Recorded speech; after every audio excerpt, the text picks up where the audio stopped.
Welcome to Behind the Curl, where connection is created with one another through the sharing of the personal natural hair stories and experiences, as well as natural hair education brought to you by myself.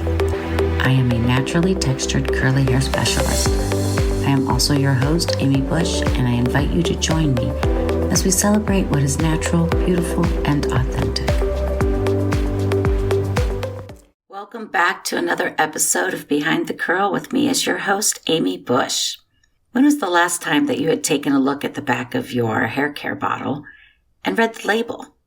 Or at least tried to read the ingredients and tried to understand, and maybe you could, or most likely maybe you couldn't understand anything that you tried to read. Well, in today's episode, I'm going to be walking you through and giving you some pointers on how to understand what you're reading on the back of that bottle. So, how to read the ingredients in your hair care labels. Now, what you need to know is ingredients are listed in descending order from the greatest amount to the least amount that is present in your hair care products. And in fact, this goes for all products, whether it's your toothpaste, your laundry detergent, maybe the box of Oreos that you got out of the cupboard. Any of these, this is how products work. Now, the first 5 ingredients on the list tend to have the most impact because they have the highest concentration. And then from there, everything else following after that is in smaller and smaller amounts. I'm going to be mentioning a few of the most common ingredients that you're going to see and how to decipher them when you're reading these labels, especially when it comes to hair care. Alcohols. They are found in hair care products and are arranged compounds made up of carbon, water, and hydrogen. Some of these alcohols are designed to keep the oils and water from separating. Some are used as a way to help lock moisture into the hair and give products a creamy texture. Different alcohols have different purposes. Remember that. Not all alcohol is bad. Now, some examples of alcohols that are helpful to the hair are cetyl alcohol, stearyl alcohols, and bihenyl alcohol. These are fatty acid alcohols. They act as thickening agents and emulsifiers, as well as that they are moisture-loving. Bihentrimonium methyl sulfate. This is an ingredient that is synthetically derived from the oil that comes from rapeseed. It's designed to provide extra slip in hair products, and it also helps to bind water and oil together in order to create a cream. So some of these words that are a little hard to pronounce are really effective in being able to create a product that we're going to be able to use effectively and enjoy. Now, glycerin. This is probably one that you've heard of quite often, but do you really know what it is and what it does?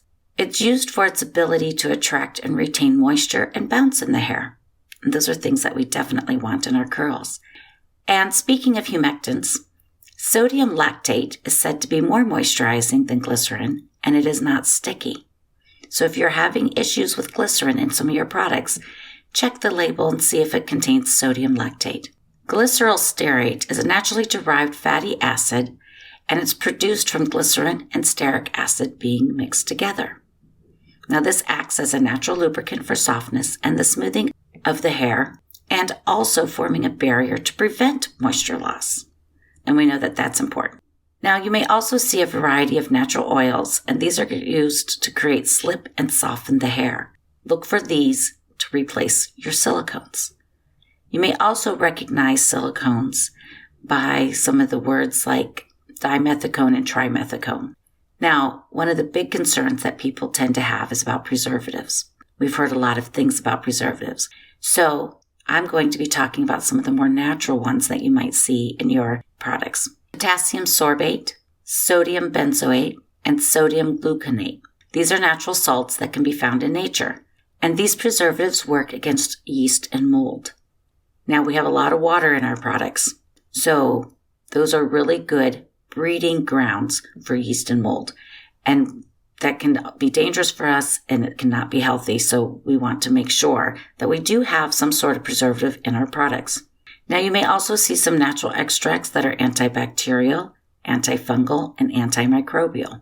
So those things are also going to be in products that contain a high water content. Proteins. They are used to strengthen the hair. Common proteins you may see are hydrolyzed wheat, oat, and soy, hydrolyzed vegetable protein, hydrolyzed keratin, hydrolyzed collagen, and other amino acids. Now, these proteins can repair the hair, but at the same time, they're going to help improve the moisture retention and elasticity while giving the hair softness, shine, and bounce.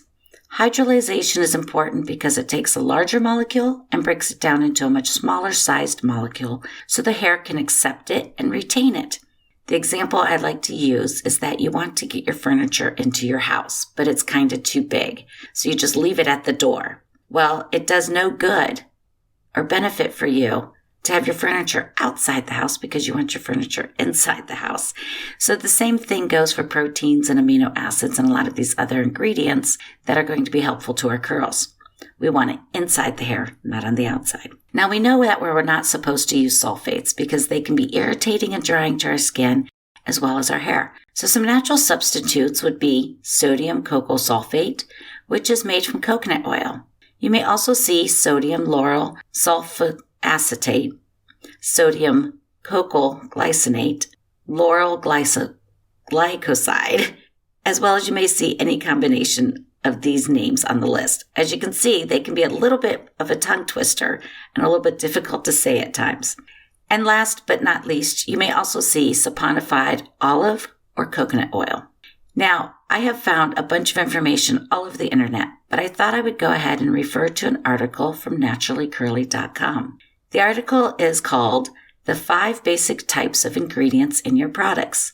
The introduction that I had given to you of the ingredients up to this point is going to help you understand this article just a little bit more. So the first is active ingredients. Now this is where the promise of the product gets delivered. These are the main ingredients, most likely to be your top 5. Second, your base ingredients. They are the delivery vehicle for the active ingredients. So actives have to be diluted with something so that they can slip into the hair better and so that they can work together. Base ingredients work with the active ingredients to make sure that you get what you need. Third, control ingredients. This is where quality control comes into place, or they ensure that the product stays within an acceptable parameter. So, gums and polymers are used to stabilize. Acids and bases are used to balance pH. Polyols maintain texture after freezing. That's important because if your product freezes on the truck within delivery and it doesn't mix, it separates, or maybe it's too thick to use, then you can't use it. So that's quality control. And then preservatives, like you now know, are used to protect against bacterial growth. Fourth is aesthetic agents. This is the part that gets to us the most. How they look and how they smell. How many times have you purchased something just because it was cute or just because it smelled amazing and you had to have it because it made you feel a certain way? Well, that's where that comes in. And fifth, these are the featured ingredients. They are added to increase appeal. So these ingredients have no other function than to just get your attention, and boy, do they. They can include botanicals, vitamins, and minerals, some proteins, and just about anything else that might be called natural and organic.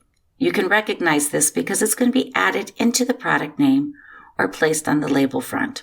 And as an example, when you look at the label, you might also see that it says something like, also contains, ... For example, also contains organic aloe vera gel. Once you know how to break down all these ingredients, it's something that you can never unsee. And education is the key to giving yourself the power and the control of choosing what you want to put on your hair. Marketing is all around us, designed to just make money and sell. And we are inundated with it in every part of our life. But once you can see through the BS, you'll be able to see the truth, and you won't be fooled again. Doesn't it feel great to not be quite as confused now? Because I know when I'm reading the ingredients on a label, it can be confusing and intimidating. If you have any questions, all you have to do is take that ingredient, pop it into Google, and see what pops up. You're going to find out why the ingredient is in the product, and then you can see if it's an ingredient that is going to be safe for you. Now I'm going to leave you with a story that has left a lasting impression on me when I was young. I remember when products were being marketed as being bad and drying for having alcohols in them. So, products were eliminating alcohols as one of the ingredients. I remember there was this hairspray that was being promoted as being alcohol-free. However, when you got into it and you looked at the ingredients, the alcohol was replaced with butane. Butane is in lighter fluid. How is that any better? So where it was technically alcohol-free, it wasn't necessarily replaced with something that was actually better. So anytime that you see marketing that claims to be eliminating a product or ingredient that is not desirable, you always need to ask yourself, what has it been replaced with? And is it better, worse, or the same? So try not to go crazy as you're going through this list of ingredients that you're reading on the back of your hair care bottles. And if you do, my apologies. I'm so sorry to take you down that rabbit hole. But I do find it helpful to have a little bit more knowledge about what I'm reading. And just remember, I didn't list everything that you might see on a label. This was just a small sampling. So if the words are small, pull out your magnifying glass and/or your readers, some of us need them these days, and explore the intriguing world of ingredients. And thank you again for being here with me for another episode and another week. Take care and much curl love. If you have really enjoyed listening today and would like to have me address any questions you may have, or if you are inspired to be interviewed on this podcast with your story, with either your success journey, or you would even appreciate extra help with your curls, send all correspondence to me at AmbushedCurlAcademy@gmail.com.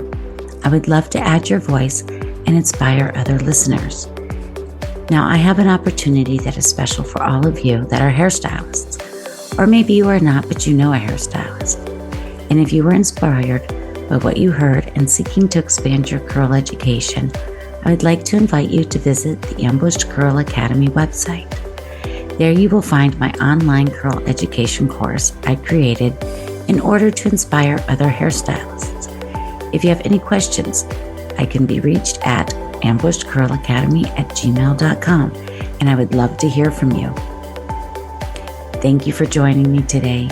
It has been a pleasure to have this opportunity to celebrate natural curls with you. And until we meet again, love your curls and embrace the natural beauty that is uniquely you.